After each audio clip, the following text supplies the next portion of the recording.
Hello. This is going to be a lecture about, well, lecture type poetry discourse, the celestial rift, demonology, angels, and the echo of extraterrestrial beings. Before men fell, something else did. Not into sin, but into shadow. And from that descent, the cosmos has never been whole. We speak of angels and demons as if they dwell in ancient pages, but they inhabit every corridor of myth and psyche. They are the architecture of fear, that the scaffolding of hope, the whisper before certainty, the fall before the fall. There is a story older than Eden, a fracture not in flesh, but in flame. In Gnostic tradition, divine intelligences revel, not with swords, but with will. The watchers descend, not to save, but to love, and in doing so, to break the heavenly order. This is not rebellion, it is not longing, and longing unchecked births monstrosity. The Nephilim offspring of stars and soil roam as echoes of transgression. So what? So what then? Is a demon? Not horns, not heat. A demon is misdirected truth. It is wisdom served from compassion. It is wisdom severed from compassion. It is pride divorced from grace. An angel? Angels is what the demon might have been had it remembered. The ontology of the invisible. Angels, we are told, have no free will. They burn with obedience, but the fallen do not burn. They smolder. Philosophy insists we name them.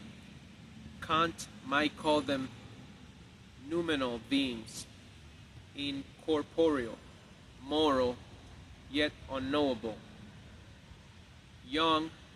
Carl Jung, would call them archetypes, symbols of inner war. The demon is the shadow, the angel is the ideal, and between them, the human torn between assent and appetite. Aliens among us, or angels reimagined. They descend in light. They hover in silence. They disrupt cognition and vanish. Ezekiel saw wheels within wheels. Today we see disc in the desert. What if ancient angels were misunderstood encounters with higher intelligences? What if modern aliens are simply the same messengers, not of galaxies, but of consciousness?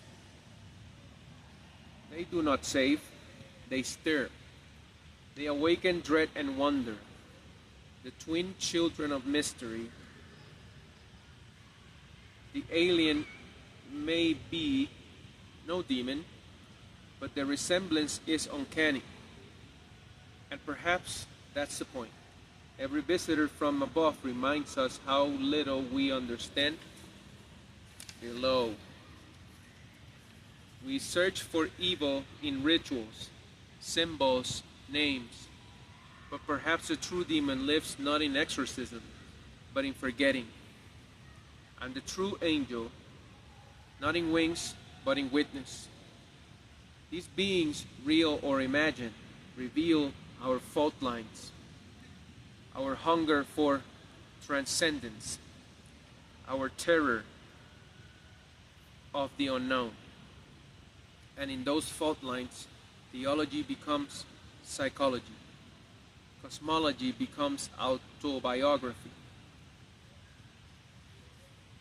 The invitation to remember. The question is not whether angels or demons exist, but whether we are willing to see what they mirror back. Are we the creature that fell, or the one still falling? What we name as extraterrestrials may be the return of metaphysics in modern costume. What we fear as demons may be our own face warped by hunger.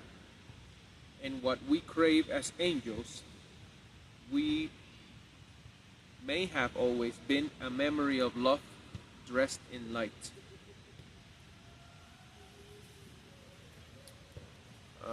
I enjoy these topics, and I hope you do as well.